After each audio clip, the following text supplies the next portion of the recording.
चार भाव होते हैं। एक दास्य भाव, एक सख्य भाव, एक वात्सल्य भाव, एक माधुर्य भाव। दास्य भाव का मतलब मैं दास वे स्वामी। इस भाव में बहुत दूरी है।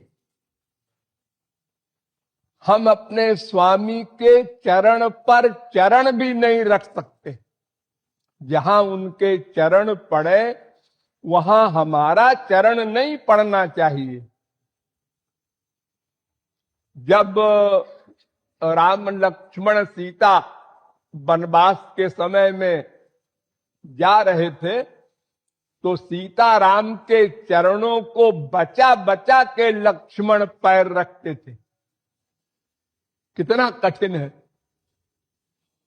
भरत जी ने कहा था कि सिर बल चलो धर्म अस मोरा, सबते सेवक धर्म कठोरा।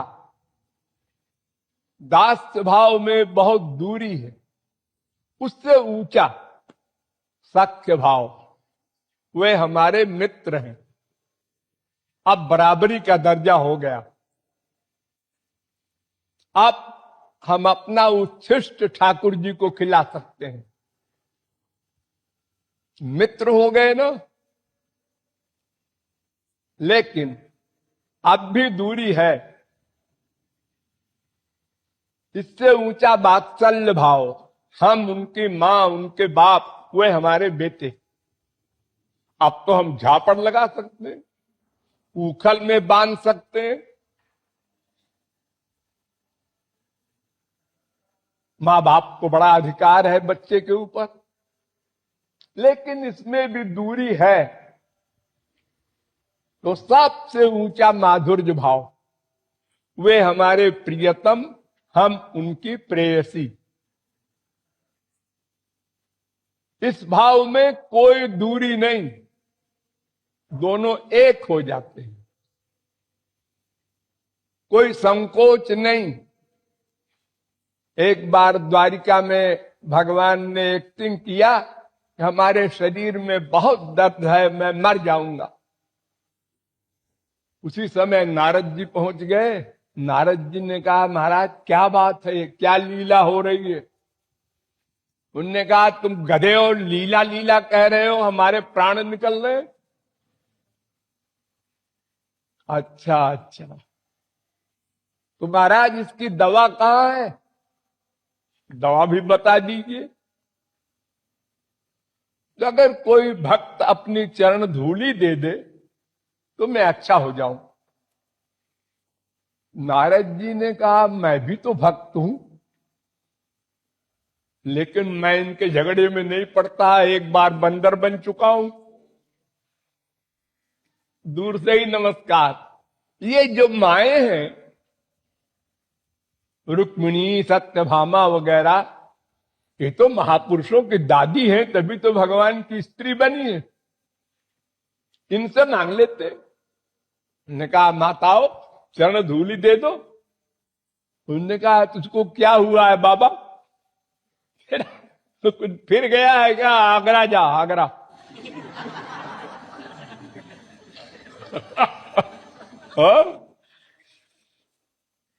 तो नारद जी ने कहा, है बड़ी मुश्किल है, और मैं किसी से मांगूंगा तो सभी हमको यही कहेंगे।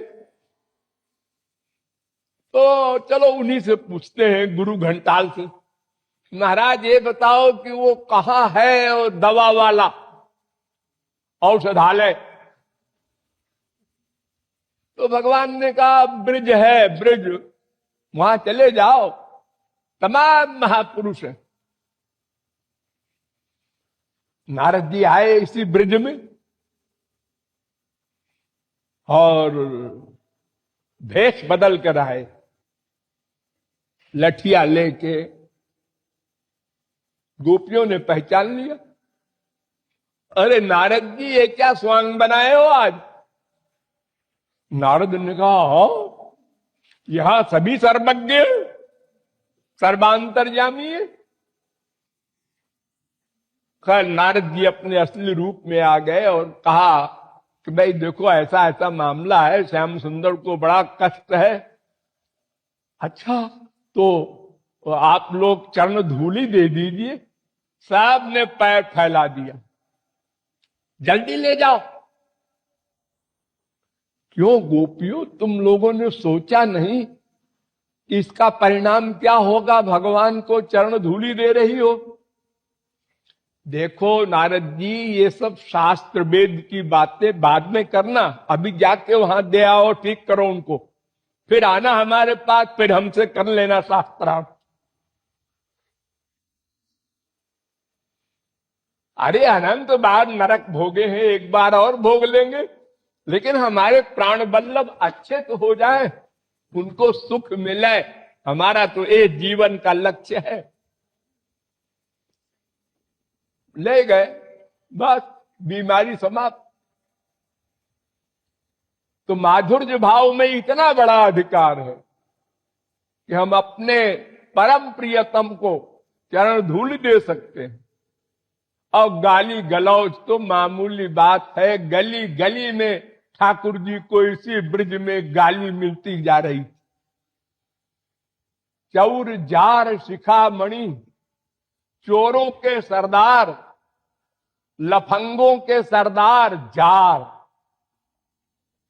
और ठाकुर जी विभोर हो रहे हैं, फिर छेड़ रहे हैं। हाँ, क्या कहा मैंने सुना नहीं? जार, लफंगा, लंपट, फिर से तो कहना बड़ा बेहया है। हाँ, गोलोक में तो सब स्तुति करते हैं चारों वेद, कोई गाली देने वाला तो वहां है नहीं। हमारे मृत्युलोक में गाली मिल रही है, वो बड़ी मीठी लग रही है। जैसे आप लोग 1 किलो कलाकंद खा लें तो उसके ऊपर से चाहेंगे कि थोड़ा नमकीन भी मिले। हाँ? तो माधुर्य भाव में पूर्ण एकत्व है और सर्व समर्पण है। वो किसी भाव से हो, निष्काम हो, सकाम हो। गोप्य कामात भयात कंसः, गोपियां काम भाव से गईं, वो भी गोलोक गईं। कंस भय के मारे सब जगह श्री कृष्ण को देख रहा था, वो भी गोलोक गया। शिशुपाल वगैरह दुश्मनी किए, वो भी गोलोक गए। अर्थात चाहे जिस भाव से शुद्ध पर्सनैलिटी में प्यार कर लो, शुद्ध हो जाओगे। चाहे पारस और लोहे को प्यार से छुआ दो और चाहे लड़ा दो, सोना बनेगा। चाहे अमृत जान करके पियो और चाहे कोई अनजाने में पिला दे, अमर हो जाओगे। चाहे जहर जान के पियो आत्महत्या के लिए, और चाहे कोई दुश्मन किसी चीज में मिला दे और खा लो, तो भी मरोगे। यानी वस्तु का फल मिलता है। तो शुद्ध वस्तु के सेवन से सब अशुद्ध शुद्ध हो जाएगा, और शुद्ध तो शुद्ध रहेगा ही। ऐसा नहीं है कि भगवान गंदे हो जाएंगे, नो नो। गंगा जी में जितनी नदियां मिलेंगी सब गंगा जी हो जाएंगी और सबका आचमन करेंगे लोग। रवि पावक सुर सर की नाई। शंकराचार्य श्री के जगत गुरु 2500 वर्ष पहले की बात, उन्होंने लिखा है,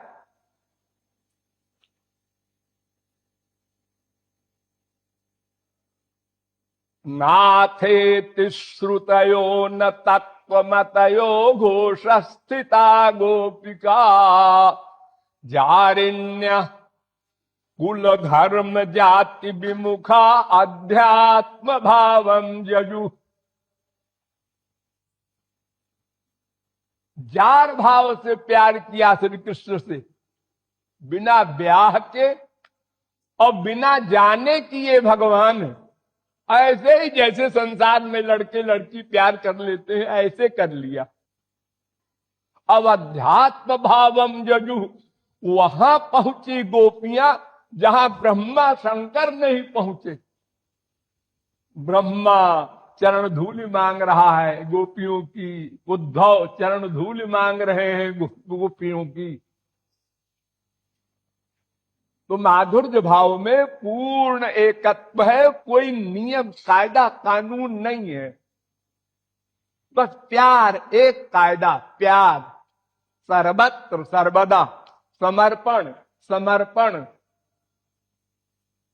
लेने की भावना ना आने पाए, देना देना, उनको सुख देना है, बस एक लक्ष्य। तो ये माधुर्य भाव सबसे श्रेष्ठ है। और इसमें एक और एडवांटेज है, हम जब चाहे उनको बेटा मान लें, जब चाहे स्वामी मान लें, जब चाहे सखा मान लें, यानी चारों भावों में हम जा सकते हैं। लेकिन दास भाव वाला केवल दास में रहेगा, आगे नहीं जा सकता। सख्य भाव वाला दास में जा सकता है, और सख्य तो है ही है उसका। वात्सल्य भाव वाला सख्य में भी जा सकता है, दास में भी जा सकता है, लेकिन माधुर्य में नहीं जा सकता। यशोदा, कौशल्या, देवकी, और माधुर्य भाव वाला जब चाहे जिस भाव में जाए। देखो, संसारी जो स्त्री होती है विवाहिता, वो माधुर्य भाव तो नहीं कहलाता, क्योंकि वो विवाहिता है। माधुर्य भाव तो कहते हैं कि जो चोरी चोरी प्यार करती है। लेकिन वो विवाह वाली स्त्री भी पति में सब तरह के भाव रखती है। अरे पति तो है ही है, और जो खाना खिलाने बैठती है, तुम कुछ खाते पीते नहीं हो आजकल, क्या बात है, एक रोटी और लो। ये मां की ड्यूटी कर रही बीबी। हाँ? और सखा तो है ही है, एडवाइजर, हर एक बात में टांग अड़ा देगी अपने पति के सामने। ऐसा नहीं करना है, ऐसा गड़बड़ हो जाएगा, ऐसा करो ऐसा करो। और दासी तो है ही है, सेवा करती है। चारों भावों में संसारी स्त्री भी जाती है। तो माधुर्य भाव में यह आजादी है, न कोई नियम है, न पाबंदी है, न कायदा है, न कानून है, और फल मिले सबसे ऊंचा। और किसी भाव से भी प्यार कर लो। ये न के न प्रकारेण मन कृष्ण निवेश है, चाहे जिस प्रकार से हो। तो यहां ये लेखक कह रहा है, तुम हमारे स्वामी हो, हमारे सखा हो, हमारे सुत पुत्र हो, और हमारे प्रियतम हो।